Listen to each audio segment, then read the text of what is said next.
हम जो स्टार्ट कर रहे हैं ये हमारा चैप्टर है सरकारी बजट एवं अर्थव्यवस्था। बहुत ही ज्यादा जबरदस्त चैप्टर है, बहुत ही ज्यादा इंटरेस्टिंग चैप्टर है। इस चैप्टर के अंदर हम सीखेंगे कि सरकार के पास पैसा कहाँ कहाँ से आता है और सरकार उस पैसे को कहाँ कहाँ पे खर्च करती है। सरकार को बजट जो है वो आखिर क्यों बनाना चाहिए, बजट बनाने के क्या क्या ऑब्जेक्टिव हैं, और सरकार के पास जितना भी पैसा आ रहा है वो दो तरीके का होता है, कौन सा राजस्व प्राप्ति होती है, कौन सी पूंजीगत प्राप्ति होती है, ये सारी की सारी चीजें हम समझेंगे।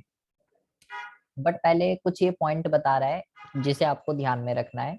सबसे पहले कह रहा है कि भाई जो एक मिश्रित अर्थव्यवस्था होती है, जैसे कि भारत की है, पाकिस्तान की है, तो कह रहा है एक मिश्रित अर्थव्यवस्था के अंदर ना दो तरीके के क्षेत्र होते हैं, एक निजी क्षेत्र और एक सार्वजनिक क्षेत्र। तो दोनों ही क्षेत्र जो है इंपॉर्टेंट रोल प्ले करते हैं एक मिश्रित अर्थव्यवस्था के अंदर। तो निजी क्षेत्र और सरकार दोनों ही मिश्रित अर्थव्यवस्था को चलाती है और दोनों ही अर्थव्यवस्था को चलाने में बहुत ही महत्वपूर्ण भूमिका जो है वो निभाते हैं। दूसरा आपको क्या ध्यान रखना है, कह रहा है कुछ वस्तुएं जिन्हें सार्वजनिक वस्तुएं कहते हैं। बहुत ही ज्यादा ध्यान से सुनना है, एक नंबर का क्वेश्चन आ जाता है कि पब्लिक गुड्स जो है वो क्या होते हैं। एमसीक्यू में पब्लिक गुड्स का मतलब होता है राष्ट्रीय प्रतीक्षा, सड़क, लोक प्रशासन, ऐसी वस्तुएं जो कि समाज के सभी वर्गों की नीड होती है, सब लोगों को चाहिए। ठीक है, शांति, कानून, सड़क। अब ऐसा थोड़ी है सड़क में क्या हूँ कि जी सिर्फ मुझे ही चाहिए, आपको नहीं चाहिए, या सिर्फ मोदी को चाहिए, मुझे नहीं चाहिए।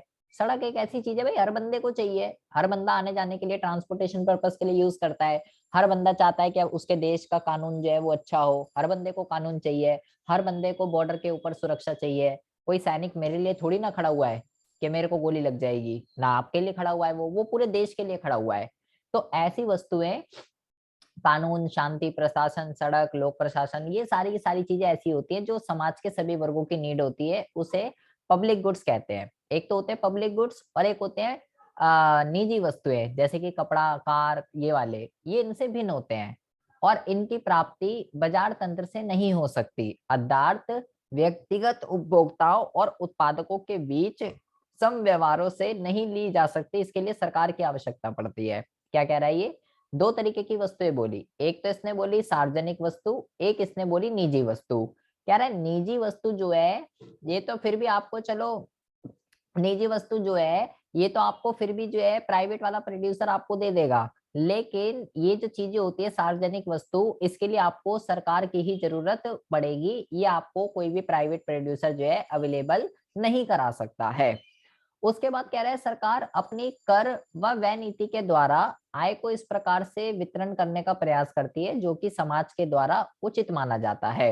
मतलब सरकार के पास जितना भी कर व व्यय नीति के द्वारा सरकार के पास जितनी भी इनकम आ रही है, उस इनकम को सरकार इस तरीके से डिस्ट्रीब्यूशन करती है उस इनकम का, कि जो भी पैसा आ रहा है वो सरकार कहाँ कहाँ पे खर्च करने वाली है, उसको इस तरीके से करती है कि समाज के लिए वो उचित माना जाए कि हाँ जी सरकार के पास जितनी भी इनकम आ रही थी उसका यूटिलाइजेशन सरकार ने बिल्कुल सही तरीके से किया है। तो इसको क्या कहते हैं, बजट को आप सरकार की आय और व्यय नीति भी कह सकते हो। ठीक है, उसके बाद कह रहा है कि जो सार्वजनिक और निजी वस्तुओं में दो मुख्य अंतर होते हैं। अभी मैंने आपको बताया सार्वजनिक वस्तु क्या होती है और निजी वस्तु क्या होती है। पहली जो सार्वजनिक वस्तु का लाभ जो है ना किसी उपभोक्ता विशेष तक ही सीमित नहीं रहता, बल्कि इसका लाभ सबको मिलता है, किंतु किसी निजी वस्तुओं के मामले में ऐसा नहीं होता। सार्वजनिक वस्तु जो होती है, मैंने बोला भाई ऐसी वस्तु जो समाज के सभी वर्गों की नीड होती है, सबको चाहिए देश के अंदर, तो उसका बेनिफिट तो सबको मिलेगा, किसी पर्टिकुलर बंदे को नहीं मिलेगा। लेकिन जो निजी वस्तु होती है उसका बेनिफिट केवल उसी को मिलेगा जिसके पास है। उसने बोला निजी वस्तु के अंदर कार आती है, कपड़े आते हैं, तो भाई जिसके पास गाड़ी होगी उसी को तो गाड़ी का फायदा मिलेगा, जिसके पास गाड़ी है ही नहीं। अब मान लो आपके पास गाड़ी है, मेरे पास नहीं है, तो मुझे कैसे गाड़ी का फायदा मिल जाएगा। तो निजी वस्तु का बेनिफिट केवल उसको मिलता है जिसके पास है, जबकि सार्वजनिक वस्तु का बेनिफिट समाज के सभी लोगों को मिलता है। ऐसे प्रोडक्टों का जो उपभोग है कई व्यक्तियों के द्वारा होता है और ये प्रतिस्पर्धी नहीं होते। मतलब जो सार्वजनिक वस्तुएं होती हैं इसका यूज समाज के सभी लोग करते हैं और इसके अंदर कोई कंपटीशन वगैरह ऐसा कुछ नहीं होता, क्योंकि एक व्यक्ति अन्य व्यक्तियों के उपभोग को कम किए बगैर इनका भरपूर उपयोग कर सकता है। इसका मतलब क्या हुआ, कह रहा है सार्वजनिक वस्तुओं के अंदर किसी भी तरीके का कोई कंपटीशन नहीं होता। सार्वजनिक वस्तु जैसे सड़क है, तो ऐसा थोड़ी है कि एक बंदा सड़क को ज्यादा यूज कर लेगा और दूसरा बंदा सड़क को कम यूज कर लेगा, ऐसा कुछ नहीं है इसके अंदर। सबके लिए इक्वालिटी है, जिसको जितना यूज करना है उतना यूज कीजिए। कानून व्यवस्था सबके लिए बराबर है, शांति, न्याय, सुरक्षा सबके लिए देश के अंदर सभी लोगों के लिए समान है। ऐसा नहीं किसी के लिए ज्यादा है, किसी के लिए कम है, ऐसा कुछ नहीं है। तो इसलिए इसके अंदर किसी भी तरीके की कोई प्रतियोगिता नहीं होती और ये सरकार जो है इन वस्तुओं को अवेलेबल कराती है। तो ये कह रहा है कि भुगतान नहीं करने वाली उपभोगकर्ताओं को सार्वजनिक वस्तु के उपभोग से वंचित नहीं किया जा सकता। उपभोग नहीं करने वाले उपभोगकर्ताओं को सार्वजनिक वस्तुओं के उपभोग से वंचित नहीं किया जा सकता। इसलिए सार्वजनिक वस्तुओं पर शुल्क लगाना कठिन अथवा असंभव होता है, इसलिए इसे मुफ्तखोरी की समस्या भी कहते हैं। इसके लिए हमें कह रहा है ऐसा नहीं है कि जो इसका यूज नहीं कर रहा उस पर टैक्स लगा दो, जो यूज नहीं कर रहा उसे टैक्स मत लगाओ, ऐसा कुछ नहीं है। इसके अंदर ये फ्री की चीजें हैं, ठीक है, सरकार आपको अवेलेबल करा रही है, फ्री ऑफ कॉस्ट अवेलेबल करा रही है। आपको इसके लिए 1 रुपया भी सरकार को नहीं देना है, ठीक है। और क्योंकि इसके लिए हमें एक रुपया भी सरकार को नहीं देना है, तो इसको जो है मुफ्तखोरी की समस्या जो है ये भी कहते हैं। पहले कुछ बेसिक टर्म्स हैं जो इसने यहाँ पे आपको समझाई कि भाई सरकार का रोल क्या है इकोनॉमी के अंदर। जो मिश्रित अर्थव्यवस्था होती है उसमें दोनों बंदे होते हैं। चलो ये वाली वस्तुएं जो है ये तो चलो प्राइवेट वाला दे देगा, लेकिन ये वाला प्राइवेट वाला नहीं दे पाएगा। इसके लिए सरकार के ऊपर डिपेंड रहना पड़ेगा। सरकार अपनी आय और व्यय नीति के माध्यम से, इसको सरकारी बजट भी आप कह सकते हो, आय और व्यय नीति के माध्यम से सरकार अपनी इनकम को इस तरीके से डिस्ट्रीब्यूट करती है कि इसका फायदा समाज के सभी लोगों को उचित माना जाए। और अंतर क्या है इसमें, सार्वजनिक वस्तुओं का फायदा सबको मिलता है, निजी का फायदा सबको नहीं मिलता, और इनके अंदर कोई कंपटीशन नहीं होता है। बाकी ये फ्री ऑफ कॉस्ट मिलती है, इसके लिए हमें सरकार को 1 भी रुपया नहीं देना पड़ता। ये कुछ टर्म्स हैं इंपॉर्टेंट जो आपको ध्यान रखनी है, ये कई बार पूछी जाती है पब्लिक गुड्स, इसलिए यहाँ पे इसने इसके बारे में इतना बताया है। अब वो कह रहा है कि सरकारी बजट का मीनिंग क्या है, गवर्नमेंट बजट का मतलब क्या होता है। कह रहा है बजट जो है ना, आगामी वित्तीय वर्ष में सरकार की अनुमानित आय और अनुमानित व्यय का मदवार विवरण होता है। बस ये आपको ध्यान रखना है। आगामी वित्तीय वर्ष में मतलब बेटा आने वाले साल के अंदर, ठीक है, आगामी मतलब आने वाले साल के। वित्तीय वर्ष क्या होता है, वित्तीय वर्ष जो है आपका 1 अप्रैल से शुरू होता है और 31 मार्च को खत्म हो जाता है। सबसे पहली बात तो आपको ये ध्यान रखनी है, वित्तीय वर्ष का मतलब ये वाला, इसको फाइनेंशियल ईयर कहते हैं। हम जब भी कोई ऑफिशियल वर्क करते हैं उसमें हम कैलेंडर ईयर नहीं लेते। कैलेंडर ईयर का मतलब जो 1 जनवरी से शुरू होता है और 31 दिसंबर को खत्म हो जाता है, जिसको हम यूज करते हैं अपनी डेली लाइफ के अंदर। ये वाले ऑफिशियल पर्पस के लिए यूज नहीं होते कैलेंडर ईयर। ऑफिशियल पर्पस के लिए जितने भी यूज होता है वो वित्तीय वर्ष यूज होता है। इसको फाइनेंशियल ईयर, अकाउंटिंग ईयर, कुछ भी आप इसको कह सकते हो। 1 अप्रैल से शुरू होता है, 31 मार्च को खत्म हो जाता है। और आगामी का मतलब क्या है, यहाँ पे आने वाले साल में, जो भी आने वाला साल है उसके बारे में सबसे मोस्ट इंपॉर्टेंट टर्म अनुमानित आय और अनुमानित व्यय। इसका मतलब क्या है, सरकार की एक्सपेक्टेड इनकम और सरकार के जितने भी एक्सपेक्टेड खर्चे होते हैं, आने वाले साल में सरकार को कितनी एक्सपेक्टेड इनकम होने वाली है और सरकार उस एक्सपेक्टेड इनकम को कहाँ कहाँ खर्च करने वाली है, एक ऐसा विवरण, एक ऐसा डॉक्यूमेंट, एक ऐसी स्टेटमेंट जो होती है, उसको भाई सरकारी बजट कहते हैं। मतलब क्या हुआ, आपको ये ध्यान रखना है। सबसे पहली बात तो कि भाई एक्सपेक्टेड है, एक्चुअल नहीं है। एक्चुअल इससे ज्यादा भी हो सकता है, एक्चुअल इससे कम भी हो सकता है। ये तो एक अंदाजा बता रहा है, लगभग इतनी आय हो सकती है और लगभग सरकार आने वाले साल में इतना खर्चा कर सकती है। एक्सपेक्टेड है, एक्चुअल नहीं है, ठीक है। अनुमानित का मतलब होता है एक्सपेक्टेड, एक अंदाजा, अप्रोक्सीमेट, और आने वाले साल के बारे में बताएगा, जो भी आने वाला साल आ रहा है। दूसरे शब्दों में इसमें विभिन्न शीर्षकों के अंतर्गत होने वाला प्रत्याशित व्यय और व्यय के लिए साधन जुटाने के लिए प्रत्याशित स्रोतों का ब्यौरा है। ये कुछ नहीं कह रहा है, बेकार है, यहाँ से छोड़ दीजिए। बस ये आपको ध्यान रखना है कि एक साल के अंदर अंदर सरकार को, या आने वाले वित्तीय वर्ष के अंदर सरकार को जितनी भी इनकम होने वाली है और सरकार उस पैसे को जहां जहां खर्च करने वाली है, एक ऐसी स्टेटमेंट जो इसके बारे में बताएगी, उसको जो है गवर्नमेंट बजट के नाम से जाना जाएगा। आपको ये ध्यान रखना है, बजट 2 चीजों के बारे में बताता है, एक होता है प्राप्ति और एक होता है व्यय। इन 2 चीजों के बारे में जो है, इन 2 चीजों के बारे में आपको बताता है, क्योंकि उसने ऊपर ही बता दिया, अनुमानित आय और अनुमानित व्यय। तो बजट के जो घटक होते हैं वो ये कह सकते हो 2 होते हैं, एक होता है इसके अंदर प्राप्ति पक्ष और एक होता है इसके अंदर व्यय पक्ष। सबसे पहले ये आपको बता रहा है कि बजट के मुख्य 3 कारक हैं। पहले इसने क्या लिखा, यह सरकार की प्राप्ति और व्यय के अनुपातों का विवरण होता है। बजट अनुमानों की अवधि सामान्यतः 1 वर्ष होती है। व्यय की मदें और आय के स्रोत सरकार की नीति और लक्ष्यों के अनुरूप रखे जाते हैं। बजट लागू करने से पहले इसे संसद और विधानसभा या अन्य प्राधिकरण द्वारा पास करवाना अवश्य होता है। इसका मतलब क्या हुआ, बहुत ही ज्यादा ध्यान से सुनेंगे, इसके ऊपर कई सारे एमसीक्यू बन जाते हैं।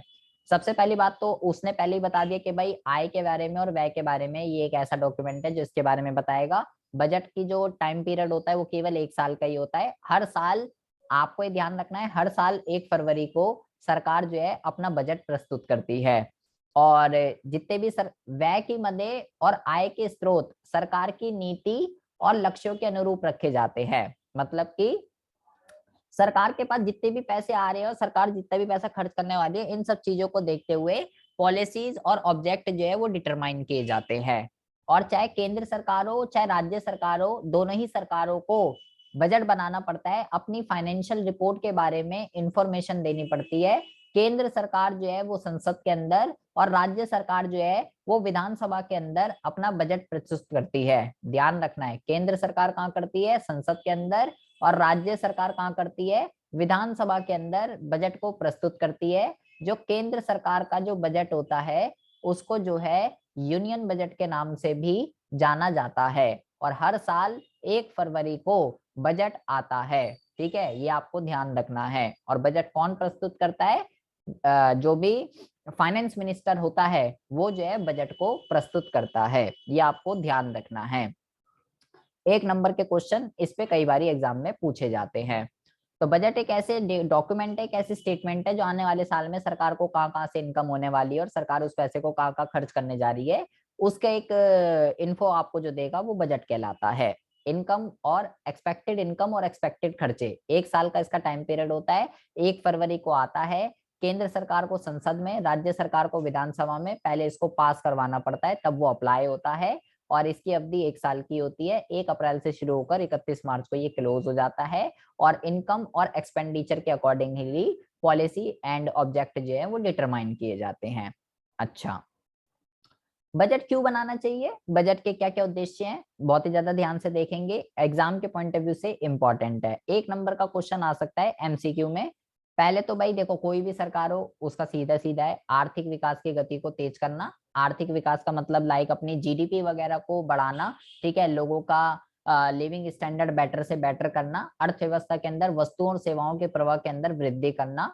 ये इसका मतलब होता है कि भाई अपनी जीडीपी को इंक्रीज करना।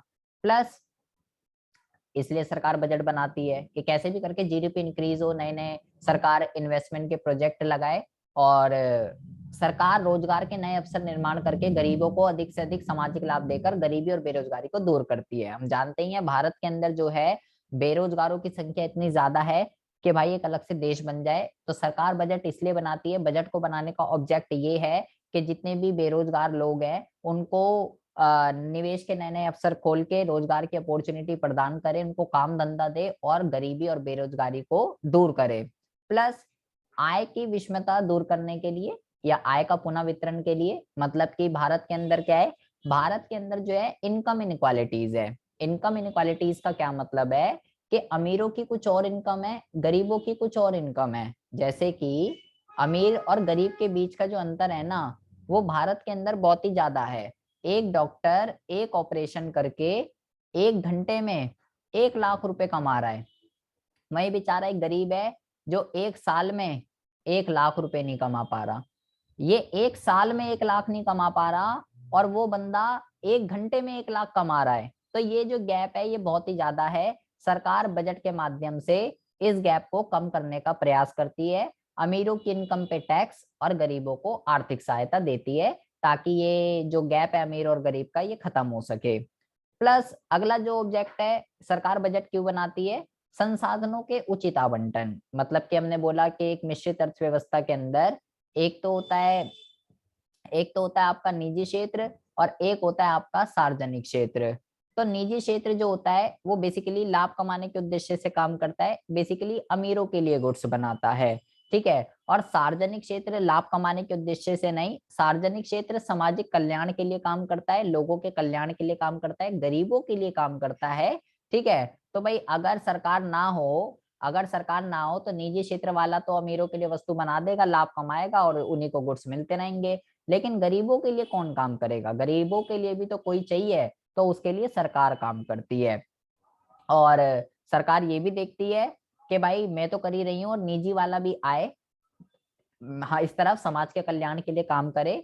सरकार उनको अट्रैक्ट करने के लिए कई सारे माध्यम अपनाती है। सरकार ये कहती है कि भाई जो इनके लिए गुड्स बनाएगा अमीरों के लिए उस पर टैक्स लगा देती है, और अगर गरीबों के लिए आप बनाओगे तो मैं आपको सब्सिडी दूंगी। तो कई तरीके के लालच सरकार देती है, क्योंकि मैं तो काम कर ही रही हूँ, सरकार कह रही है मैं तो काम कर ही रही हूँ, लेकिन आप भी इस तरफ थोड़ा योगदान दें। और क्यों सरकार बजट बनाती है? अर्थव्यवस्था के अंदर स्थिरता लाने के लिए। मतलब कि जब भी मांग अर्थव्यवस्था के अंदर ज्यादा होती है या कम होती है, तो सरकार के पास ये इंस्ट्रूमेंट होते हैं अपने खर्चों के अंदर कम ज्यादा करके या अपनी इनकम के अंदर कम ज्यादा करके अर्थव्यवस्था के अंदर जो भी ये कह सकते हो इन्फ्लेशन और डिफ्लेशन, महंगाई या मुद्रास्फीति वगैरह की जो सिचुएशन है उसको ठीक करने के लिए सरकार जो है बजट बनाती है। तो बजट बनाने के कई सारे ऑब्जेक्ट होते हैं, आपको जो है ये 5 ध्यान रखने हैं। कौन कौन से? सरकार बजट क्यों बनाती है, 1 नंबर का क्वेश्चन आ सकता है। ठीक है। आर्थिक विकास की गति को तेज करने के लिए, इसको आप जीडीपी को इंक्रीज करना भी कह सकते हो। रोजगार उपलब्ध कराने के लिए आय का पुनः वितरण, संसाधनों का पुनः आवंटन, ये दोनों तो बेटा मोस्ट इंपॉर्टेंट है, ध्यान, ये तीनों मोस्ट इंपॉर्टेंट है, तो ध्यान रखना। ये तीनों कोई याद रखो या ना रखो, ये तीनों जरूर ध्यान रखना। देश के अंदर इनकम इनक्वालिटीज को दूर करने के लिए संसाधनों का पुनः आवंटन, मतलब सार्वजनिक क्षेत्र में तो निजी क्षेत्र में तो प्राइवेट वाला बंदा लगा हुआ ही है, लेकिन गरीबों के लिए भी वस्तु बनाने के लिए सरकार खुद हेल्प करती है। और जो भी प्रोड्यूसर अमीरों के लिए वस्तु बना रहा है उस पर टैक्स लगाती है, और ये बोलती है जो भी प्रोड्यूसर गरीबों के लिए वस्तु बनाएगा मैं उसको आर्थिक सहायता दूंगी। और अर्थव्यवस्था के अंदर स्टेबिलिटी लाने के लिए न्यून मांग और अधिमांग की समस्या को ठीक करती है। उसके पास क्या इंस्ट्रूमेंट है? आय और व्यय, अपने खर्चों के अंदर कमी ज्यादा करके या इनकम के अंदर कमी ज्यादा करके अर्थव्यवस्था के अंदर न्यून मांग और अधिमांग की सिचुएशन को ठीक करती है और एक स्टेबिलिटी लेकर आती है। तो ये कई सारे ऑब्जेक्ट हैं जिसके लिए सरकार क्या करती है, जिसके लिए सरकार जो है बजट बनाती है। एमसीक्यू के पॉइंट ऑफ व्यू से सिर्फ ये पॉइंट हेडिंग हेडिंग ध्यान रखनी है। 1 नंबर का क्वेश्चन इसमें से आ सकता है। वो आपसे पूछ सकता है कि भाई इसमें से कौन सा जो है, इसमें से कौन सा जो है गवर्नमेंट बजट का जो है ऑब्जेक्ट नहीं है, ऐसे क्वेश्चन आ रहा है इसके ऊपर। तो सिर्फ हेडिंग हेडिंग ध्यान रखनी है, ये होता क्या है वो भी चाहे याद ना रखो, सब्जेक्टिव पेपर अभी नहीं आ रहा है। अब हम बात करते हैं बजट के घटक की। ये बेटा बहुत ही ज्यादा ध्यान से सुनेंगे, पूरा चैप्टर इसी के ऊपर बेस है। मैंने बोला बजट के जो घटक है या बजट की संरचना, बजट के 2 पार्ट होते हैं। ठीक है। एक होता है राजस्व और एक होता है पूंजीगत। राजस्व बजट में सरकार की अनुमानित राजस्व प्राप्तियां और इनके द्वारा पूरे किए गए खर्चों का विवरण होता है। राजस्व प्राप्तियों में दोनों कर राजस्व और गैर कर राजस्व शामिल किए जाते हैं। पूंजीगत बजट में सरकार की पूंजीगत प्राप्तियां और पूंजीगत भुगतानों का विवरण होता है। देखिए इसका मतलब क्या होता है, कह रहा है भाई बजट के जो है ना, बजट के 2 टाइप में ना, बजट के क्या बताता है? मैंने बोला जी बजट जो है ना वो 2 चीजों के बारे में बताता है, सरकार की एक्सपेक्टेड इनकम और सरकार के एक्सपेक्टेड खर्चे। ठीक है। तो आप यहाँ पे ध्यान रखेंगे, यहाँ से 2 चीजों के बारे में बताता है। एक तो आपको बताएगा क्या कहते हैं, सरकारी बजट जो है एक तो प्राप्तियों के बारे में बताएगा और एक व्यय के बारे में बताएगा। 2 चीजों के बारे में आपको इंफॉर्मेशन देता है। और ये जो प्राप्तियां होती हैं ये 2 तरीके की होती हैं, एक होती है राजस्व प्राप्तियां और एक होती है पूंजीगत प्राप्तियां। और इसी तरीके से व्यय जो होता है ये भी 2 तरीके का होता है, एक होता है राजस्व व्यय, एक होता है पूंजीगत व्यय। ठीक है। तो आपको ये समझना है कि जी किस व्यय को राजस्व व्यय कहते हैं, किस व्यय को पूंजीगत व्यय कहते हैं, ये सारी की सारी चीजें आपको समझनी है। मैं पहले आपको इसको अगर एक रफली आइडिया दूं, तो आपका इसका कहने का मतलब ये है कि जो बजट होता है ना, बजट जो मैं बना रहा हूं, अब इसको यहाँ पे ध्यान से समझेंगे। बजट जो है बजट जो है ये आपको 2 चीजों के बारे में डिस्क्राइब करता है। पहला जो है वो है बजट प्राप्तियां और दूसरा जो है वो है आपका बजट व्यय। दो चीजों के बारे में बताएगा। जो प्राप्तियां जो होती है ये दो तरीके की होती है। एक होती है आपकी राजस्व प्राप्तियां, एक होती है आपकी पूंजीगत प्राप्तियां। बिल्कुल इसी तरीके से बजट व्यय जो होता है वो दो तरीके का होता है। एक होता है राजस्व व्यय और एक होता है आपका पूंजीगत व्यय। खर्चे भी दो तरीके के होते हैं और व्यय भी दो तरीके का होता है, प्राप्तियां। अब ये जो राजस्व प्राप्तियां होती है ये खुद दो तरीके की होती है। एक होती है आपकी कर राजस्व और एक होती है आपकी गैर कर राजस्व। गैर कर राजस्व दो तरीके की होती है। फिर आती है बात कर राजस्व की। तो कर आपके कई सारे तरीके के होते हैं, वो हम सारे के सारे पढ़ेंगे। लाइक प्रत्यक्ष कर क्या होता है, लाइक अप्रत्यक्ष कर क्या होता है, लाइक प्रगतिशील कर क्या होता है। ठीक है, यहाँ पे हम लिखते हैं प्रगतिशील कर क्या होता है और प्रतिगामी कर क्या होता है। प्रतिगामी, ये सारे के सारे कर क्या होते हैं।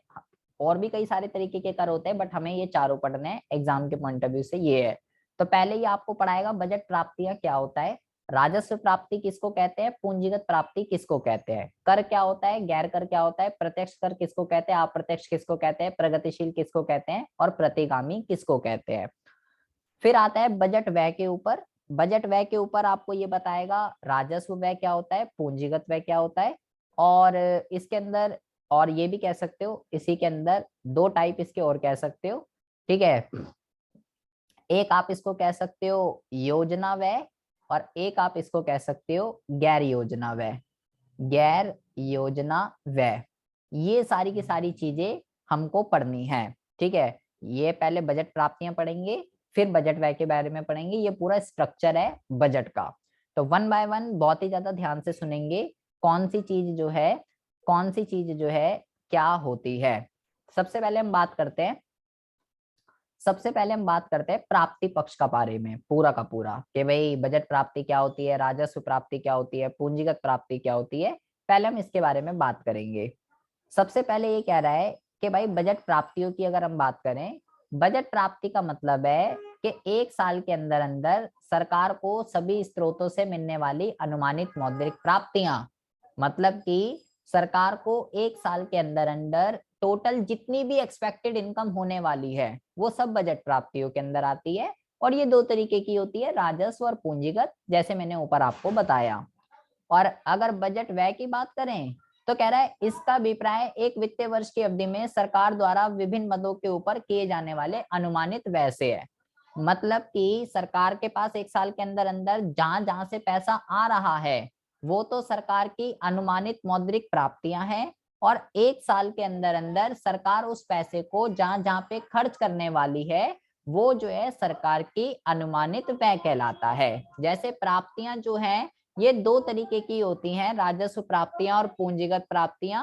और बिल्कुल इसी तरीके से व्यय जो है वो भी आपका दो तरीके का होता है, राजस्व व्यय और पूंजीगत व्यय। तो पहले तो आपने केवल इतना समझा कि बजट प्राप्तियां क्या होती हैं और बजट व्यय जो है ये आपका क्या होता है। अभी हमने केवल बजट प्राप्तियां और बजट व्यय के बारे में पढ़ा है।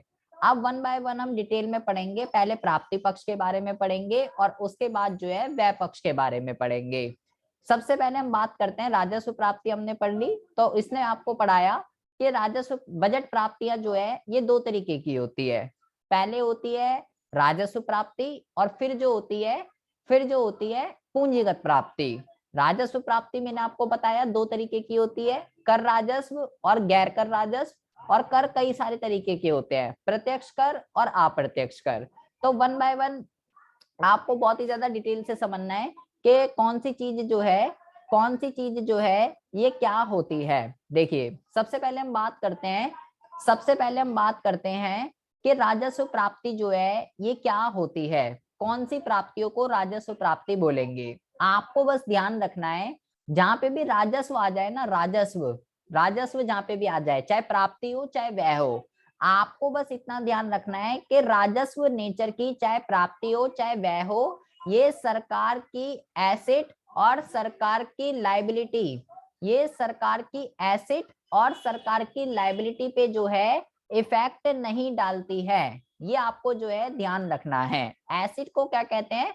एसेट को कहते हैं परिसंपत्तियां, और लायबिलिटी को क्या कहते हैं? लायबिलिटी को कहते हैं उधार। मतलब कि राजस्व प्राप्तियां कौन सी प्राप्तियां होंगी? मतलब प्राप्तियों से, आपको भाई इसके नाम से ही पता चल रहा है, प्राप्तियों से पैसा आ रहा है और वैसे पैसा जा रहा है। तो राजस्व प्राप्तियां कौन सी प्राप्तियां होंगी? प्राप्तियों का मतलब सरकार के पास पैसे आ रहे हैं। और मैंने बोला राजस्व का मतलब होता है कि जो एसेट और लायबिलिटी पे इफेक्ट नहीं डालती। तो राजस्व प्राप्तियां वो प्राप्तियां होंगी जो सरकार के पास पैसे आए, ना तो सरकार के ऊपर कोई लायबिलिटी क्रिएट हुई, और ना ही सरकार ने अपना कोई एसेट बेचा, ना सरकार ने अपना कोई एसेट बेचा, और ना ही सरकार के ऊपर किसी तरीके की लायबिलिटी क्रिएट हुई। उसको जो है हम राजस्व प्राप्तियों के नाम से जानते हैं। तो सबसे पहले तो आपको ये ध्यान रखना है राजस्व प्राप्तियां होती क्या है। ऐसे पैसे जो सरकार के पास आ रहे हैं और ना तो सरकार के ऊपर कोई लायबिलिटी क्रिएट कर रहे और ना ही सरकार ने अपनी कोई परिसंपत्तियों को कम कर रहे, वो राजस्व प्राप्तियां कहलाती हैं। लेकिन वहीं पे अगर हम बात करें पूंजीगत प्राप्तियों की, पूंजीगत प्राप्तियां एक ऐसी प्राप्ति होती है जो कि सरकार के ऊपर या तो सरकार के ऊपर लायबिलिटी को क्रिएट कर दे, या सरकार के एसेट को घटा दे, या तो परिसंपत्तियों को कम कर दे। मतलब सरकार के पास जो पैसे आ रहे हैं वो पैसे है या तो सरकार ने अपना कुछ बेचा है, या सरकार ने जो है किसी से उधार मांगा है। ऐसे पैसे जो सरकार के ऊपर लायबिलिटी को क्रिएट कर दे या एसिड को घटा दे, वो पूंजीगत प्राप्ति कहलाते हैं। इसके एग्जाम्पल है जैसे कि सरकार ने किसी से उधार ले लिया, यहाँ पे लिखा हुआ है उधार है बनने देता। उधार ले लिया तो सिंपल सी बात है भाई, पैसे तो आ जाएंगे लेकिन लायबिलिटी क्रिएट हो जाएगी सरकार के ऊपर, और लायबिलिटी क्रिएट हो जाएगी क्योंकि वो पैसे वापस देने हैं। या यहाँ पे लिखा हुआ है ऋण की वसूली। ऋण की वसूली का मतलब क्या होता है? सरकार ने जिसको लोन दिया था, भाई जैसे सरकार लोन ले रही है ऐसे सरकार ने लोन दे भी तो सकती है। तो सरकार ने जिसको लोन दिया था, जैसे कि इसको यहाँ पे एक एग्जांपल से समझेंगे। मान लीजिए ये सरकार है और सरकार ने इसको लोन दिया, इसको लोन दे दिया सरकार ने, ठीक है। तो ये जो बंदा है ना, ये सरकार का एसेट माना जाएगा। ये जो बंदा है ये सरकार का एसेट माना जाएगा क्योंकि सरकार ने इसको लोन दिया है, सरकार को इससे पैसे वापस लेने हैं। जब ये बंदा लोन दे देगा, लोन के पैसे वापस कर देगा सरकार को, तो उसको हम बोलते हैं ऋण की वसूली। तो भाई जब ये बंदा पैसे दे देगा सरकार को वापस, तो ये सरकार का एसेट नहीं रहेगा। एसेट जो है, एसेट कम हो जाएंगे सरकार के, इसलिए। दूसरा है विनिवेश। विनिवेश का मतलब क्या होता है? बहुत ही ज्यादा ध्यान से सुनना है। जितने भी सरकारी उद्योग होते हैं, जब सरकार उसके कुछ शेयर निजी वाले को बेच देती है तो उसको विनिवेश कहते हैं। कुछ बेचती है, सारे नहीं, कुछ। तो इससे भी एसिड कम हो गए। तो यहाँ पे जितने भी एग्जाम्पल लिखे हुए हैं, या तो उससे एसिड पे इफेक्ट पड़ रहा है या लायबिलिटी पे। ऐसे पैसे जो सरकार के एसिड और लायबिलिटी पे इफेक्ट कर रहे हैं वो पूंजीगत प्राप्तियां हैं। जैसे कि ये या तो लायबिलिटी को बना दें या एसिड को घटा दें। लेकिन वो पैसे जो कि जैसे आप देखिए यहाँ पे क्या लिखा हुआ है, यहाँ पे आप देखिए राजस्व प्राप्तियां और पूंजीगत प्राप्तियां। यहाँ पे आपको अच्छा समझ में आएगा। राजस्व प्राप्तियां कौन सी होती हैं? वो वाले पैसे जिससे ना तो सरकार के ऊपर लायबिलिटी क्रिएट होती और ना परिसंपत्तियां कम होती, वो राजस्व प्राप्तियों का एग्जाम्पल कहलाता है। जैसे कि यहाँ पे देखिए, इससे ना तो सरकार की देनदारी बनती और ना सरकार की परिसंपत्ति कम होती, ठीक है, उसको राजस्व कहते हैं। लेकिन वो पैसे जो सरकार के ऊपर या तो लायबिलिटी को बढ़ा दे या परिसंपत्ति को कम कर दे, वो पूंजीगत प्राप्ति कहलाते हैं। और इससे या तो उधारी बढ़ती है या परिसंपत्तियां जो है कम हो जाती हैं। इससे कुछ एसेट और लायबिलिटी पे इम्पैक्ट पड़ता है। अब ठीक है, राजस्व प्राप्ति तो आ गया समझ में। लेकिन जो ये राजस्व प्राप्ति होती है, मैंने यहाँ पे आपको बताया था अभी, ये जो राजस्व प्राप्तियां होती हैं इसके अंदर दो तरीके की प्राप्ति आती है। एक कर प्राप्तियां और एक होती है गैर कर प्राप्तियां। ये क्या होती हैं जी? कर टैक्स रिसिप्ट किसको कहते हैं और नॉन टैक्स रिसिप्ट किसको कहते हैं। फिर मैंने बोला कर कई सारे तरीके का होता है, प्रत्यक्ष वाला पढ़ेंगे, अप्रत्यक्ष वाला पढ़ेंगे, प्रगतिशील, प्रतिगामी, ये सही कई सारे तरीके के टैक्स होते हैं। तो सबसे पहले पाया है कर राजस्व क्या होता है। सिंपल सी बात है, उसके नाम से ही पता चल रहा है। कर राजस्व का मतलब सरकार को टैक्स से जितनी भी इनकम मिलती है उसको कर राजस्व कहते हैं। और सरकार को कर को छोड़कर जहां जहां से भी पैसा मिलता है वो गैर कर राजस्व कहलाता है। गैर का मतलब नॉन टैक्स रिसिप्ट, सरकार को टैक्स को छोड़कर जिस जिससे पैसा मिल रहा है। कहाँ कहाँ से पैसा मिलता है, व्यावसायिक राजस्व यहाँ पे लिखा हुआ है, मतलब कि जितनी भी बिजनेस रिवेन्यू हो गया सरकार का, जितनी भी सरकारी ऑर्गेनाइजेशंस होती है, इंटरेस्ट रिसीव हो गया, डिविडेंड रिसीव हो गया, स्कूलों की फीस, लाइसेंस, जुर्माना, किसी से डोनेशन मिल गई, तो ये सब कोई टैक्स थोड़ी है। ये तो टैक्स के अलावा जितनी भी चीजें हैं वो हैं। तो टैक्स के अलावा बस इसकी हेडिंग ध्यान रखनी है, एक नंबर का क्वेश्चन आ जाता है कि नॉन, इसमें से कौन सी नॉन टैक्स रिसिप्ट का एग्जांपल है। तो फीस, जुर्माना, अनुदान, ब्याज, लाभांश, ये सारी की सारी चीजें ध्यान रखनी है। टैक्स को छोड़कर सरकार को जहां जहां से पैसे मिलते हैं वो नॉन टैक्स रिसिप्ट है। सिर्फ एक नंबर का ये ध्यान रखना है और कुछ भी इसमें नहीं आता। अब हम बात करते हैं जी टैक्स, तो में टैक्स से जो पैसा मिल रहा है वो टैक्स, वो कर राजस्व है। लेकिन मैंने बोला टैक्स तो कई सारे तरीके का होता है, प्रत्यक्ष कर होता है, अप्रत्यक्ष कर होता है, प्रगतिशील होता है, प्रतिगामी होता है। तो ये सब क्या है, देखिए पहले हम पढ़ते हैं प्रत्यक्ष कर क्या होता है, फिर हम पढ़ते हैं अप्रत्यक्ष कर क्या होगा। पहले हम बात करते हैं प्रत्यक्ष कर की। आपको बस ध्यान रखना है एक ऐसा टैक्स जिसको लिखा हुआ है प्रत्यक्ष कर वह कर है जो उसी व्यक्तियों द्वारा दिया जाता है जिस पे वो कानूनी रूप से लगाया जाता है, इसका भार अन्य व्यक्तियों पर नहीं टाला जा सकता।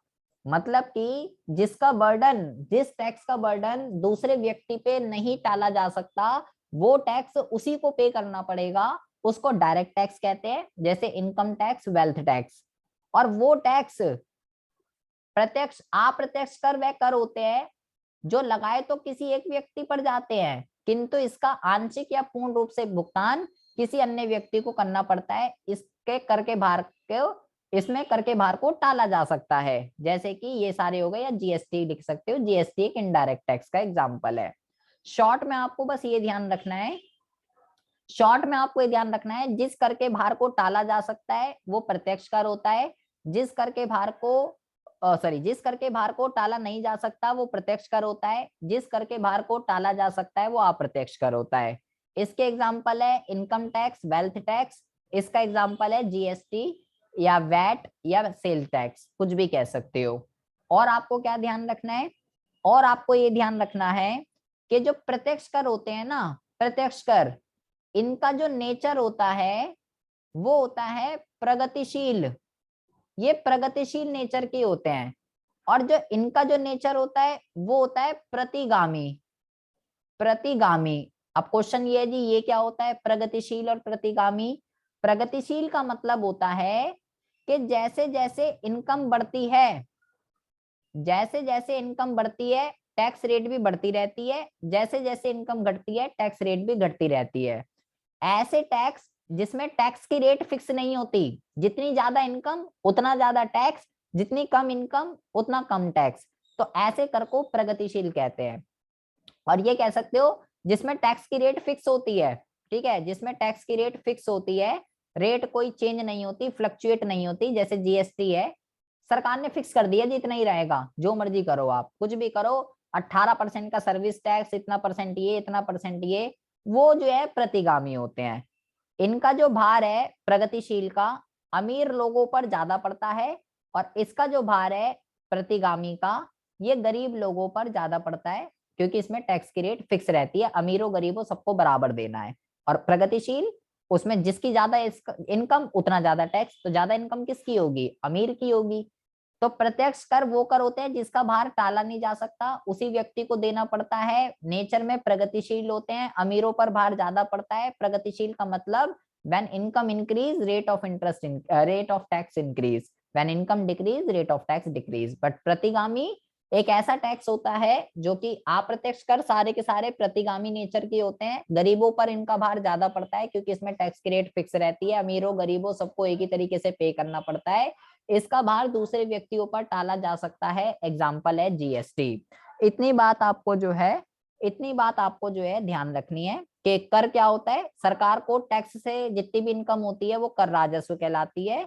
और ये दो तरीके का होता है, प्रत्यक्ष कर और अप्रत्यक्ष कर। प्रत्यक्ष क्या होता है, अप्रत्यक्ष कर क्या होता है, वो मैंने आपको बताया।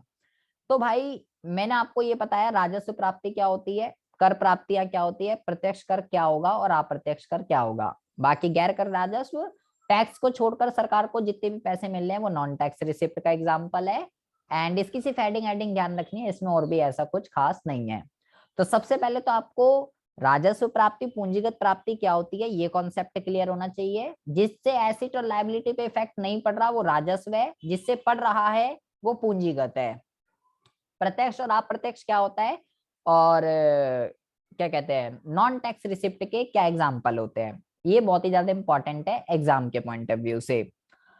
अब बिल्कुल जैसे हमने प्राप्ति पक्ष पढ़ा है, बिल्कुल इसी तरीके से व्यय पक्ष भी होता है। सरकारी व्यय का अर्थ व वर्गीकरण। सरकारी व्यय से आशय सरकार द्वारा एक साल के अंदर अंदर विभिन्न शीर्षकों के अंतर्गत किए जाने वाले अनुमानित व्यय से है। मतलब एक साल के अंदर अंदर सरकार अपने बजट में ये बताएगी कि आने वाले सालों में भाई हमारे पास जो ये पैसा आ रहा है, हम इस पैसे को आने वाले साल में यहाँ खर्च करने वाले हैं। वो सरकारी बजट का वो सरकारी व्यय कहलाता है। और ये दो तरीके के होते हैं, जैसे ये दो तरीके के होते हैं प्राप्तियां, बिल्कुल इसी तरीके से व्यय भी दो तरीके का होता है। एक होता है राजस्व व्यय, एक होता है पूंजीगत व्यय। तो किसको राजस्व व्यय बोलेंगे और किसको पूंजीगत व्यय बोलेंगे, ये इसने यहाँ पे आपको समझाया है, बहुत ही ज्यादा ध्यान से सुनेंगे। देखिए ऐसे पैसे अब सरकार खर्चा कर रही है, तो बेटा खर्चे से पैसे जाएंगे, ठीक है। प्राप्ति से पैसे आएंगे और खर्चे से पैसे जाएंगे, ये तो कॉमन सेंस की बात है। तो वो कह रहा है राजस्व व्यय जो है ना, राजस्व व्यय जो है वो वाला व्यय माना जाएगा जो कि ना तो सरकार की परिसंपत्तियां बनाए ना ही सरकार की देनदारियों में कमी करे। मतलब सरकार खर्चा कर रही है, ठीक है, ना तो सरकार को कुछ बना के दे रहे, ना तो सरकार का कोई एसेट क्रिएट कर रहे, और ना सरकार की लायबिलिटी को कम कर रहे। मतलब कि चाहे राजस्व नेचर की प्राप्ति हो चाहे राजस्व नेचर का व्यय हो, मैंने बोला कि भाई राजस्व नेचर की चाहे प्राप्ति हो चाहे व्यय हो, ये सरकार की एसेट और लायबिलिटी जो होती है इसके ऊपर इफेक्ट नहीं डालते। वो जैसे थे वैसे के वैसे ही रहते हैं, चाहे प्राप्ति हो चाहे व्यय हो। तो सरकार खर्चा कर रही है, ना तो सरकार को कुछ बना के दे रहे, ना सरकार की लायबिलिटी कम हो रही। उधार भी वैसे का वैसे ही बना हुआ है सरकार के ऊपर, ना सरकार के ऊपर कुछ, ना सरकार के पास कुछ बन के आ रहा। तो ऐसे सभी खर्चे राजस्व व्यय के एग्जाम्पल कहलाते हैं। जैसे कि भाई सरकार ने जो लोन लिया है उसके ऊपर ब्याज जाएगा, तो ब्याज देने से सरकार के पास कुछ बनकर आ रहा है, नहीं आ रहा। ब्याज देने से क्या सरकार का लोन कम हो जाएगा, नहीं जी, ब्याज तो एक अलग चीज है। तो ब्याज के लिए जितना भी पैसा जा रहा है जो सरकार ने लोन ले रखा है, ना सरकार को एसिड बना के दे रहे ना लायबिलिटी कम कर रहे। हर साल वेतन व पेंशन का भुगतान, हर साल हर महीने सरकार पेंशन देती है सीनियर सिटीजन को, जो 60 साल के ऊपर के बंदे हैं, बुढ़े जो है उनको सीनियर सिटीजन की पेंशन मिलती है, हर महीने मिलती है। 2,500 रुपए एक बुढ़े को मिलते हैं। तो भाई एक बुढ़े को 2,500 रुपए मिलते हैं, तो दुनिया में कितने बुढ़े होंगे, मान लो कम से कम, मान लो हर महीने सरकार का मान लो 100 करोड़ रुपए का खर्चा, मान लो एक अंदाजा। तो भाई ये 100 करोड़ रुपए हर महीने जाएंगे। तो ये क्या सरकार को कुछ बना के दे रहे हैं, कुछ भी नहीं बना के दे रहे। इससे क्या सरकार का लोन कम हो जाएगा, कुछ भी ना हो रहा, लेकिन हर महीने 100 करोड़ रुपए खर्च हो रहे हैं।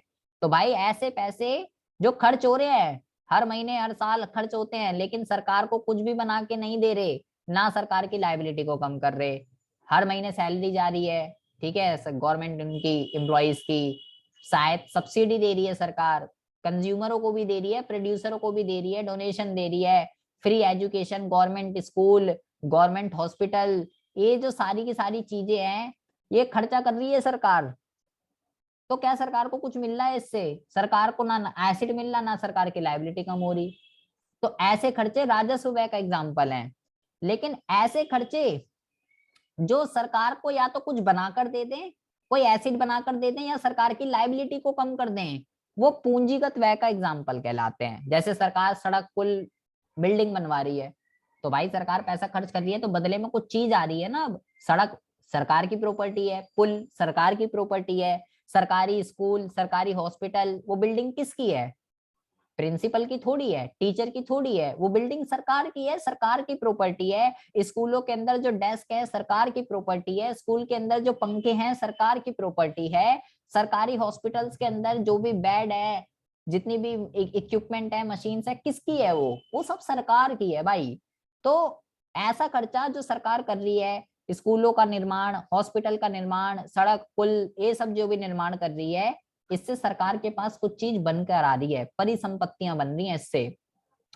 तो भाई या मान लो लोन लोन पेमेंट कर दिया, ठीक है, जैसे केंद्र सरकार ने राज्य सरकार को ऋण दे दिया, ठीक है, या विदेशी सरकार को ऋण दे दिया, तो भाई इनसे क्या हो रहा है? या तो लाइबिलिटी कम हो रही है या एसिड क्रिएट हो रहे हैं। तो ऐसा पैसा जो सरकार का खर्च हो रहा है, लेकिन बदले में या तो एसिड बन रहा है या लाइबिलिटी कम हो रही है, ऐसे पैसे जो है ऋण की अदायगी, मतलब जिससे लोन लिया था उसके पैसे वापस दे दिए, सरकार ने जिससे लोन लिया था उसके पैसे वापस दे दिए, तो भाई सरकार की लाइबिलिटी कम हो गई। भाई सरकार ने किसी बंदे से 10 करोड़ रुपए उधार लिया था लोन, दूसरे देश की सरकार से मान लो, तो सरकार ने उसके पैसे दे दिए, तो पैसे दे दिए तो लाइबिलिटी कम हो गई। खर्चा हुआ 10 करोड़ का, लेकिन लाइबिलिटी तो कम हो गई ना। तो ऐसे पैसे जो या तो लाइबिलिटी को घटा दें या एसिड बना के दे दे, वो पूंजीगत है, और जो भाई कुछ भी ना करें वो राजस्व है। तो इसने यहाँ पे जो अभी हमने राजस्व और पूंजीगत पढ़ा है उसके भी आप पे यहाँ इसने डिफरेंस लिख रखा है। तो ये डिफरेंस वही है, ऊपर इसको ऐसा कोई खास पढ़ने की जरूरत नहीं है, वही लिख रखा है कि ना तो परिसंपत्ति का निर्माण होता और ना देनदारियों में कमी आती है। और वही लिख रखा है राजस्व व्यय से, सारी की सारी लाइनें वही लिखी हुई है, एग्जाम्पल लिखे हुए हैं, तो इसको पढ़िए या ना पढ़िए कोई ऐसी दिक्कत वाली बात नहीं है। बस यहाँ से आप पढ़ सकते हो कि ऐसा पैसा जो ना तो परिसंपत्ति बनाए ना देनदारी कम करे, और ये इसके उदाहरण है। और पूंजीगत का ये लिख रखा है और ये इसके उदाहरण है। उदाहरण जो है सारे अच्छे से पढ़ लीजिएगा, ये पढ़ने की कोई भी जरूरत नहीं है कि राजस्व और पूंजीगत व्यय जो है ये क्या होता है। अब मैंने आपको बोला कि भाई जो राजस्व और पूंजीगत होता है उसके अंदर मैंने एक और आपको बताया अभी, योजना व्यय और गैर योजना व्यय, ये भी मैंने आपको बताया। तो ये इंपॉर्टेंट है एग्जाम के पॉइंट ऑफ व्यू से। योजना और गैर योजना, देखो इसके नाम से पता चल रहा है योजना और गैर योजना। हमें पता है, हम भारतीय अर्थव्यवस्था वाली विकास के अंदर पढ़ा कि भाई पहले भारत जो है 5 ईयर प्लान के अकॉर्डिंगली 5 ईयर प्लान के अकॉर्डिंगली चलता था। मतलब कि 2017 तक हमने जो है पंचवर्षीय योजना का सहारा लिया है। उसके बाद 2015 में हमने नीति आयोग आ गया, जिसकी वजह से नीति आयोग 5 ईयर प्लान के अकॉर्डिंगली काम नहीं करता, वो अलग ही काम करता है। तो जब तक योजना आयोग था तब तक हमने 12 5 ईयर प्लान अपनाए। प्लान मतलब आने वाले 5 सालों में हम क्या करेंगे, किस उद्देश्य के लिए काम करेंगे, पहले ये सब चलता था। तो योजना वह क्या होगा?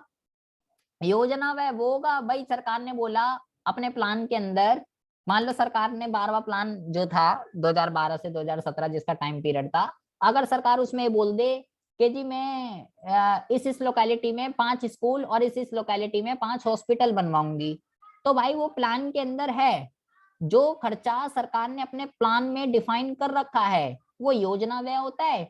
और एक ऐसा खर्चा जो सरकार के प्लान में ही नहीं है, अनप्लान खर्चा, वो गैर योजना व्यय कहलाता है। जैसे कि अब मान लो कोविड आ गया सडनली, ठीक है, तो इतना खर्चा हुआ अननेसेसरी, भाई साहब क्या कहते हैं, वैक्सीन ले, मास्क ले, सैनिटाइजर ले, और दूसरे देशों से वेंटिलेटर ले।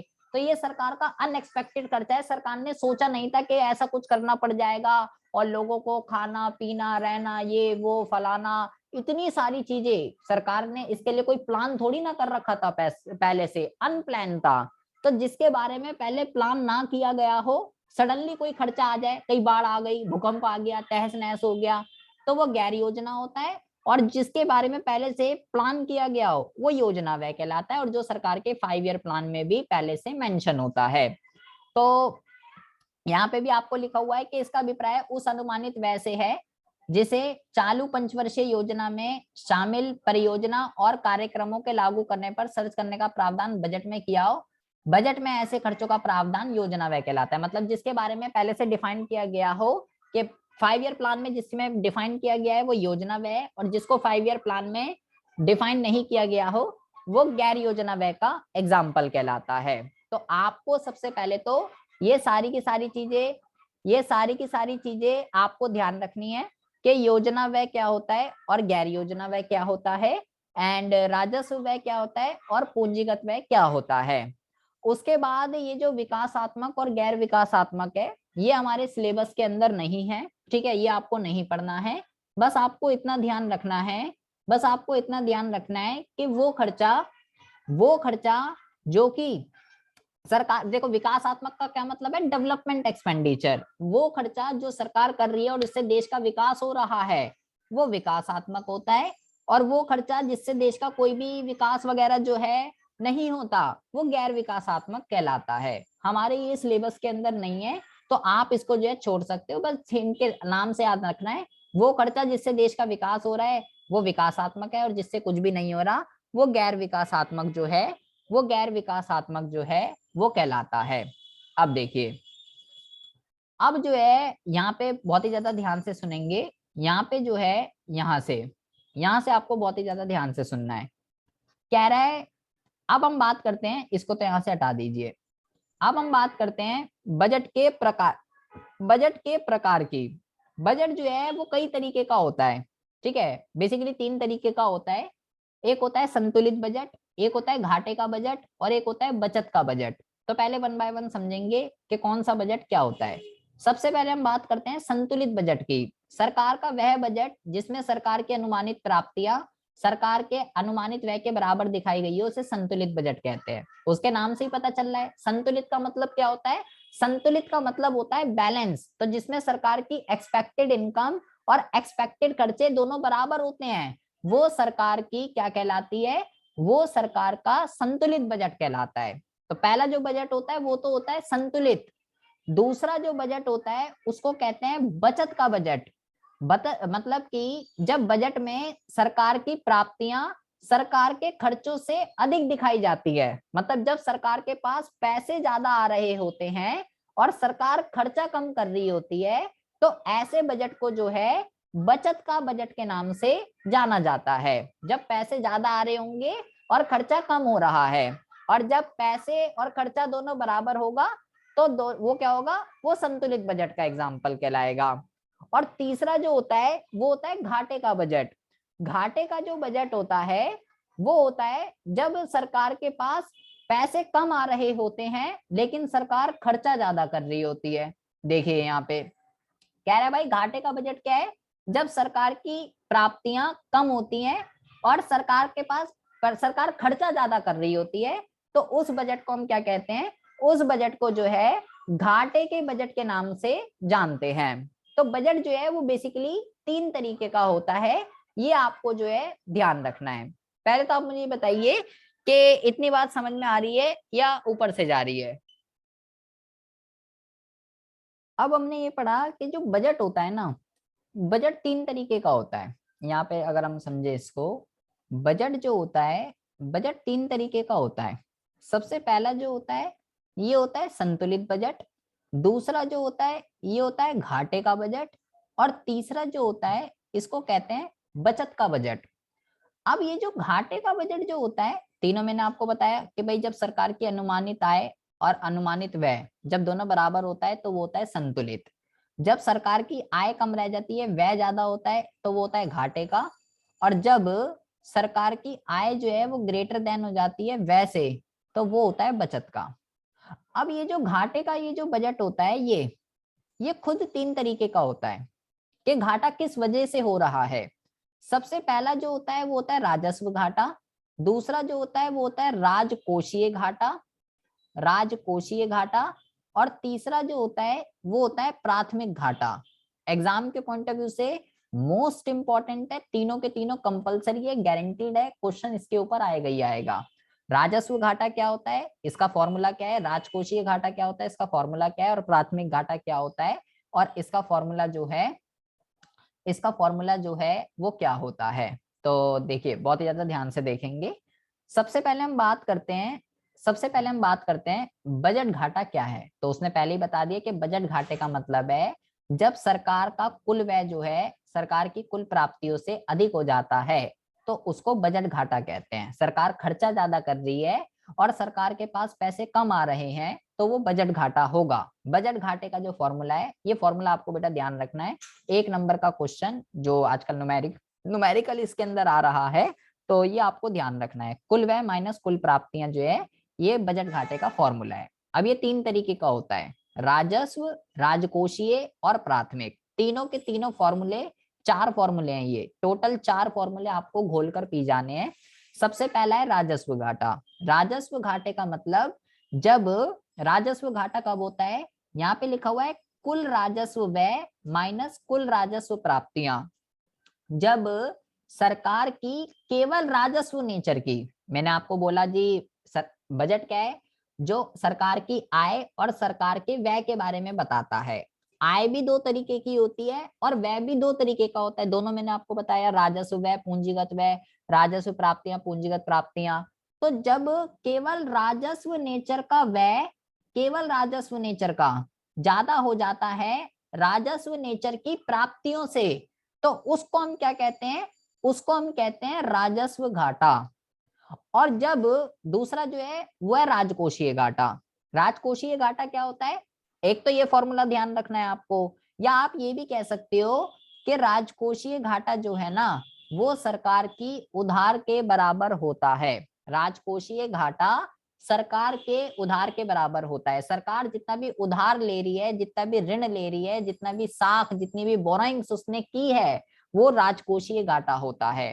तो राजकोषीय घाटा इज इक्वल टू उधार, या राजकोषीय घाटा इज इक्वल टू कुल व्यय। अब की बार बेटा उसने यहाँ कुल व्यय लिखा है, कुल व्यय का मतलब राजस्व वाला भी और पूंजीगत वाला भी दोनों। ऊपर केवल उसने राजस्व व्यय लिखा था, यहाँ पे कुल व्यय लिखा है। तो यहाँ पे राजस्व और पूंजीगत दोनों है। और यहाँ पे इसने क्या लिखा हुआ है, यहाँ पे इसने लिखा हुआ है उधार के बिना कुल प्राप्तियां, मतलब प्राप्तियां दोनों, राजस्व वाली भी और पूंजीगत वाली भी। लेकिन यहाँ पे उसने क्या लिखा, उधार के बिना। उधार के बिना मतलब भाई उधारी तो राजकोषीय घाटा है, तो इसलिए इसने यहाँ पे उधार के बिना लिखा है। तो अगर हमें राजकोषीय घाटा निकालना है तो हम या तो ये लिख देंगे सीधा राजकोषीय घाटा इज इक्वल टू उधार, जो सरकार ने ऋण लिया है जितनी भी बोराइंग्स हैं, या कुल व्यय माइनस उधार के बिना कुल प्राप्तियां। राजस्व वाली भी पूंजीगत वाली भी सारी ले लेंगे। वैसे मेरे जैसे बेटा मैंने आपको ऊपर पूंजीगत प्राप्तियां मैं आपको भी पढ़ा रहा था, देखिए मैं आपको पूंजीगत प्राप्ति जब मैं पढ़ा रहा था, ये देखिए यहाँ मैंने आपको पूंजीगत प्राप्ति पढ़ा रहा था, तो मैंने इसके अंदर आपको तीन वो बताए पूंजीगत प्राप्तियों को, इसके 3 एग्जाम्पल देखे मैं यहाँ पे आपको पढ़ा रहा था। ये रहा, यहाँ पे मैं आपको पढ़ा रहा था ये। तो ये जो है ना, ये सरकार ने जितना भी उधार लिया है, ये क्या है, यही राजकोषीय घाटा है। क्या है ये, यही राजकोषीय घाटा है, ये है राजकोषीय घाटा। ठीक है, मैंने बोला जो सरकार ने उधार लिया है, जो लोन लिया है, जो बोरिंग है, वो राजकोषीय घाटा है। तो ये आपको ध्यान रखना है। तो आपको सबसे पहले क्या करना है, आपको सबसे पहले जो है, आपको सबसे पहले तो ये फॉर्मूले लर्न करने हैं सारे के सारे। ठीक है, ये फॉर्मूले एग्जाम के पॉइंट ऑफ व्यू से इंपॉर्टेंट है। बीबी प्री बोर्ड के अंदर क्वेश्चन आए थे, कैलकुलेट करो राजकोषीय घाटा, राजस्व घाटा, प्राथमिक। अच्छा, अब है प्राथमिक घाटा क्या होता है। प्राथमिक घाटा जो होता है ये होता है राजकोषीय घाटा माइनस ब्याज अदायगी। इसका मतलब क्या होता है भाई, ये जो है मैंने बोला ये जो है ये तो इज इक्वल टू उधार है। ठीक है, ये हो गया राजकोषीय घाटा इज इक्वल टू उधार। राजकोषीय घाटे इन दोनों में डिफरेंस क्या है, राजकोषीय घाटा और प्राथमिक घाटा, इन दोनों में डिफरेंस ये है कि जो राजकोषीय घाटा होता है इसमें ब्याज इंक्लूड है, ये ब्याज के साथ आपको बता रहा है। और जो प्राथमिक घाटा होता है, जब मैं राजकोषीय घाटे में से जो भी मैंने लोन लिया है उस पर इंटरेस्ट जाएगा, उस पर ब्याज जाएगा। तो जितना भी ब्याज मैं पे कर रहा हूं अपने लोन पे, अगर मैं उसमें से वो माइनस कर दूं तो मेरे को कितना घाटा हो रहा है वो प्राथमिक घाटा बताता है। इसमें ब्याज जो है ना, इसमें ब्याज जो है ये आपका इंक्लूड नहीं होता। राजकोषीय घाटे में ब्याज इंक्लूड होता है, प्राथमिक घाटे में ब्याज जो है इंक्लूड नहीं होता है। ये आपको ध्यान रखना है। तीनों के तीनों फॉर्मूले ध्यान रखने, एग्जाम के पॉइंट ऑफ व्यू से इंपॉर्टेंट है। यहाँ पे राजस्व घाटे का मीनिंग ही बता रहा है, कह रहा है भाई राजस्व घाटे का मतलब है जब सरकार की राजस्व प्राप्तियां कम रह जाती हैं राजस्व व्यय से, तो भाई वो राजस्व घाटा होता है। इसका जो फॉर्मूला है वो ये है, राजस्व घाटा सरकार की अवबचतों को दर्शाता है, क्योंकि इस घाटे को सरकार अपनी पूंजीगत प्राप्तियों से उधार लेकर या अपनी परिसंपत्तियां बेचकर पूरा कर सकती है, पूरा करती है। अवबचतों को दर्शाता है मतलब ये कह सकते हो राजस्व घाटा जो है सरकार के अननेसेसरी खर्चों को बता रहा है, मतलब इन पे रोक लगाई जा सकती है अगर सरकार, भाई राजस्व घाटा क्या है, जब राजस्व व्यय ज्यादा हो रहा है राजस्व प्राप्तियों से, भाई ये वाला खर्चा ज्यादा हो रहा है राजस्व नेचर का। तो मैंने अभी ऊपर आपको राजस्व नेचर का खर्चा बताया, राजस्व व्यय कौन सा होता है, पेंशन देना, ठीक है, वेतन वेतन वगैरह, ब्याज का भुगतान, तो ये वाली जो चीजें होती हैं ये राजस्व व्यय है, मतलब सरकार ये वाले खर्चे ज्यादा कर रही है और इसकी वजह से फिर लोन वगैरह लेना पड़ रहा है। क्योंकि सरकार अपने अधिक के उपभोग व्यय को पूंजी खाते से उधार लेकर पूरा करती है, इसलिए स्फीतिकारी स्थिति उत्पन्न होने का भय रहता है, मतलब इस घाटे को पूरा करने के लिए सरकार लोन ले रही है, उधार लेना पड़ रहा है राजस्व घाटे की वजह से, जिससे कि इन्फ्लेशन की सिचुएशन क्रिएट हो रही है। आप ये ध्यान रखिए या ना रखिए इतना इंपॉर्टेंट नहीं है, आपको बस ये ध्यान रखना है इसके अंदर, ये इससे सरकार, इसके प्रभाव याद रखने बेटा, तीन में आपको घाटे बता रहा हूं, तीनों के प्रभाव आपको ध्यान रखने हैं। राजस्व घाटे का प्रभाव क्या है, ये सरकार के अनावश्यक व्यय की जानकारी देता है कि फिजूल खर्ची सरकार कितना कर रही है, सरकार के ऊपर ऋण के बोझ को बढ़ाता है, क्योंकि ये जितना घाटा ज्यादा हो रहा है इसकी वजह से सरकार को लोन लेना पड़ रहा है, और जब सरकार लोन ले रही है तो इससे लायबिलिटी के अंदर इंक्रीमेंट हो रही है। तो ये तीन राजस्व घाटे के प्रभाव हैं। राजकोषीय घाटा में आपको बता ही चुका हूँ क्या होता है, उधार के बराबर जो सरकार ने लोन लिया है वही इसने सारा का सारा यहाँ पे लिखा है, ठीक है। यहाँ पे इसने एक चीज लिखी है, आपको इसके बेटा प्रभाव ध्यान रखने हैं, ये मोस्ट इंपॉर्टेंट है एग्जाम के पॉइंट ऑफ व्यू से। तीन घाटे हैं, तीनों घाटों के प्रभाव आपको जरूर पढ़ने हैं, और राजकोषीय के तो खास कर पढ़ने हैं, राजकोषीय के ऊपर क्वेश्चन आएगा ही आएगा। तो राजकोषीय घाटा क्या है, सरकार ने जितना भी उधार लिया, जितना भी ऋण लिया, जितना भी लोन लिया है वो है, सरकार जितना लोन ले रही है। तो अगर सरकार सोचो ज्यादा ज्यादा लोन लेती रहे लेती रहे लेती रहे तो क्या होगा इससे, तो भाई इससे क्या होगा, देश ऋण जाल में फंस जाएगा और अर्थव्यवस्था के अंदर मुद्रास्फीति को बढ़ाता है। कैसे, अभी हम बात करेंगे कि जो सरकार लोन ले रही है इससे देश के अंदर मुद्रास्फीति या स्फीति कंत्राल, कुछ भी कह सकते हो, ये क्रिएट होता है।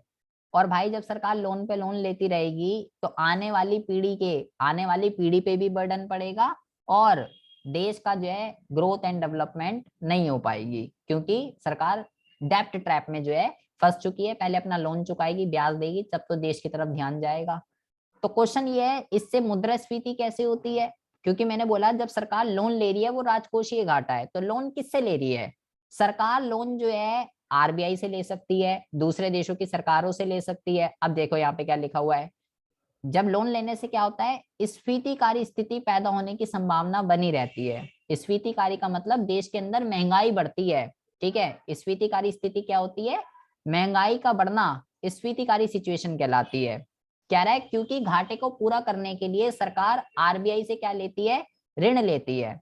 सरकार ऋण किसी से भी ले सकती है, आरबीआई से, दूसरे देशों से, किसी से भी। तो अगर सरकार आरबीआई से लोन ले रही है और आरबीआई के पास पैसे नहीं है तो आरबीआई को नोट छापने पड़ेंगे, और नोट छापने का सबसे बड़ा नुकसान ये है, इससे अर्थव्यवस्था में मुद्रा की मात्रा बढ़ जाती है, सप्लाई ऑफ मनी इंक्रीज हो जाती है, और जब अर्थव्यवस्था में सप्लाई बढ़ती है मनी की तो इससे जो है मुद्रास्फीति होती है, इन्फ्लेशन होती है, वस्तु और सेवाओं की कीमतें बढ़ती हैं।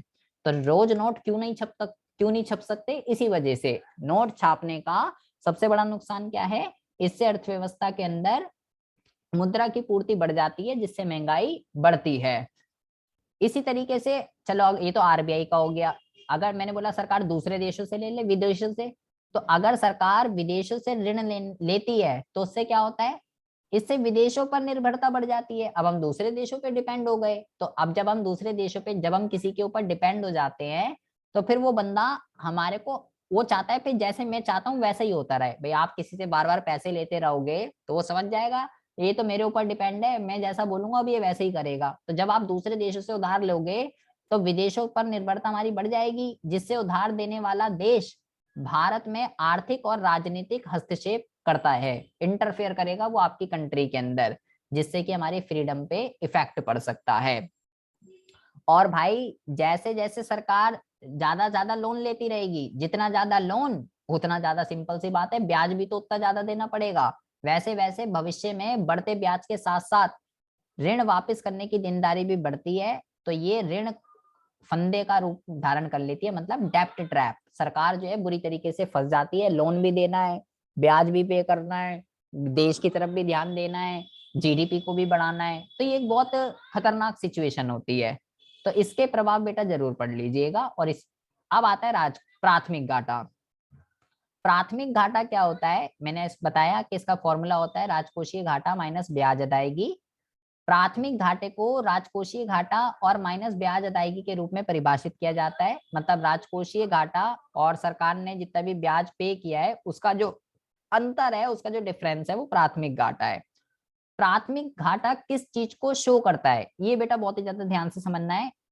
ब्याज को छोड़कर, ये बेटा एक इंपॉर्टेंट लाइन है, उधार के उस भाग को दर्शाता है जो कि राजस्व पर चालू व्यय अधिक होने के कारण लेना पड़ता है। चाल नहीं आएगा, यहाँ चालू आएगा, ठीक है। मतलब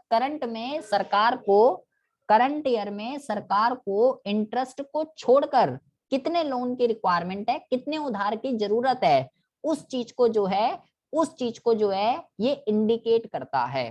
क्या बोला मैंने, ब्याज को छोड़कर सरकार को करंट ईयर में अभी कितने उधार की नीड है, कितने लोन की जरूरत है, उस चीज को जो है ये प्रदर्शित करता है। ये आपको जो है ध्यान रखना है। बाकी एक चीज यहाँ पे ये ध्यान रखनी है, इसके प्रभाव। इससे पता चलता है कि भूतपूर्व नीतियों का भावी पीढ़ी पर क्या क्या प्रभाव पड़ेगा, ठीक है। भारत नहीं आएगा, यहाँ क्या प्रभाव पड़ेगा, मतलब जो हमारी प्रीवियस पॉलिसी थी उनकी आने वाली पॉलिसी पे क्या इफेक्ट पड़ेगा। सबसे इंपॉर्टेंट चीज बेटा यहाँ देखनी है, दूसरा पॉइंट मोस्ट इंपॉर्टेंट है। प्राथमिक घाटे के अंदर एक वर्ड है जिसका नाम है शून्य प्राथमिक घाटा। शून्य प्राथमिक घाटा क्या होता है, शून्य प्राथमिक घाटा एक ऐसी सिचुएशन होती है जब सरकार अपने पुराने ऋणों का ब्याज चुकाने के लिए उधार लेने को मजबूर है। मतलब सरकार ने जो प्रीवियस लोन लिए थे उस पे इंटरेस्ट देना है, जब सरकार के पास ब्याज चुकाने तक के पैसे नहीं होते और सरकार उस ब्याज को पे करने के लिए अगेन लोन ले रही है, ब्याज को पे करने के लिए अगेन लोन ले रही है, उस सिचुएशन को शून्य प्राथमिक घाटे के नाम से जाना जाता है। ये एक बहुत ही खतरनाक सिचुएशन है, ये आपको ध्यान रखना है। शून्य प्राथमिक घाटा क्या है, शून्य प्राथमिक घाटे का मतलब सरकार केवल लोन इसलिए ले रही है ताकि अपना इंटरेस्ट पे कर सके, और उसका कोई अदर ऑब्जेक्ट जो है, और कोई इसका अदर ऑब्जेक्ट जो है वो नहीं है। ये आपको ध्यान रखना है।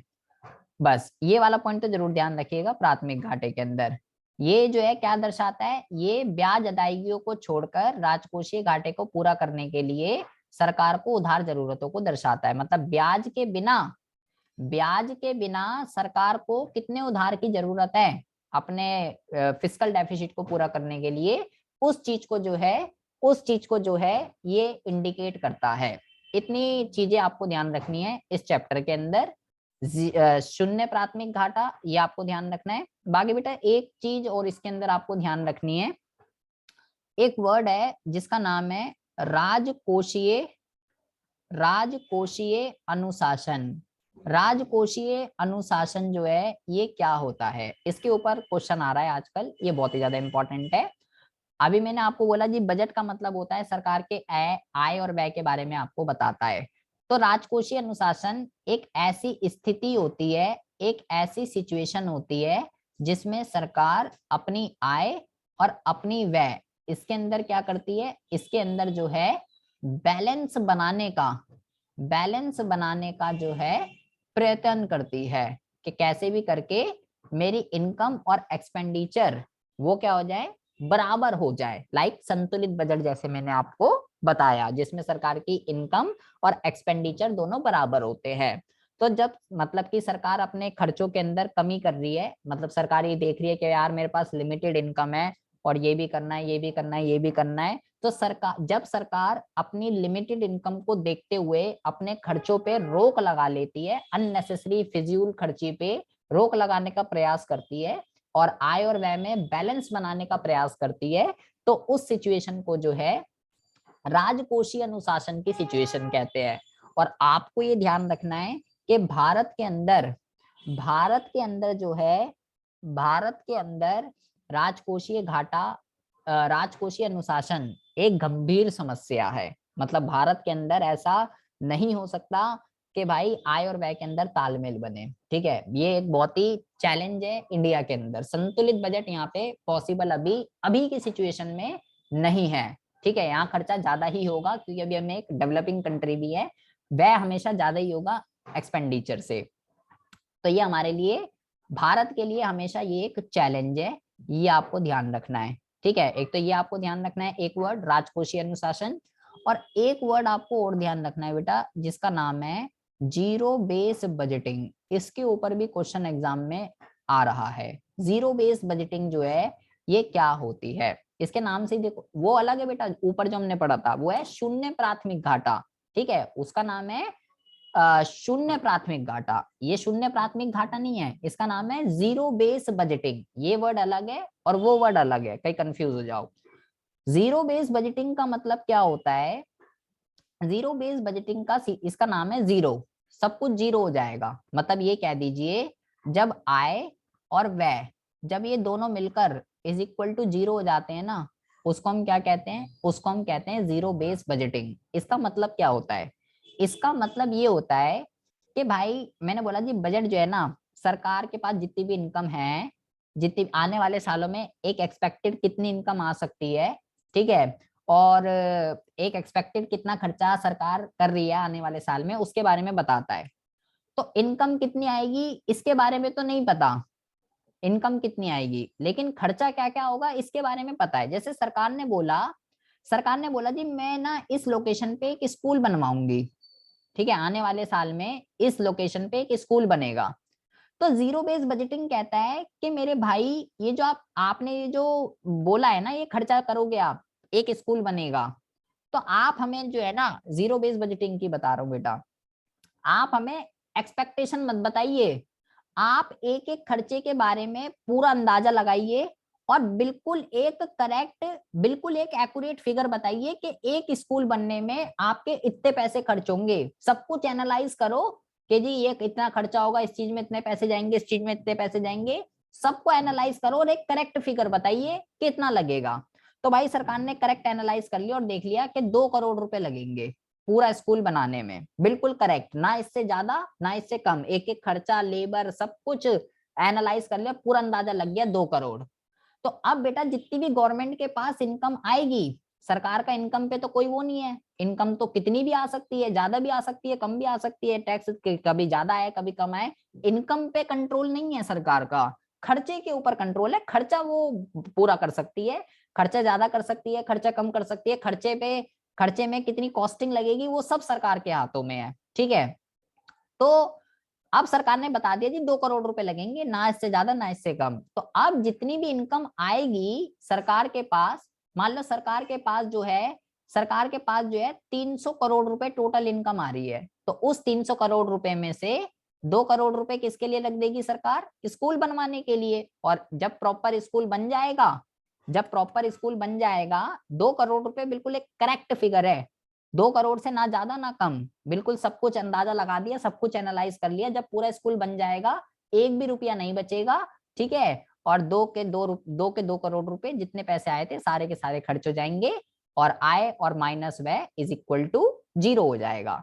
तो उसको जीरो बेस्ड बजटिंग कहते हैं, जिसमें सरकार अपने एक एक खर्चों के बारे में बिल्कुल एक करेक्ट अंदाजा लगाती है और अपने खर्चों को प्रॉपर डिफाइन करती है, उसको जीरो बेस्ड बजटिंग कहते हैं।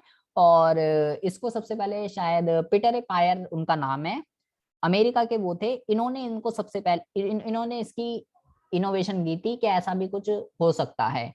तो जीरो बेस्ड बजटिंग आपको ध्यान रखनी है, पीटर ए पायर इनका नाम है, अमेरिका के थे वो बंदे, और अमेरिका के राष्ट्रपति ने सबसे पहले इनको जो है, उन्होंने ही इस बजट को जो है अडॉप्ट किया था। बाकी इसका सन याद रखिएगा वो मैं आपको बता दूंगा, अभी मुझे याद नहीं है कि इसकी जो इनोवेशन है पीटर पायर ने कब की थी, 1900 कुछ है शायद।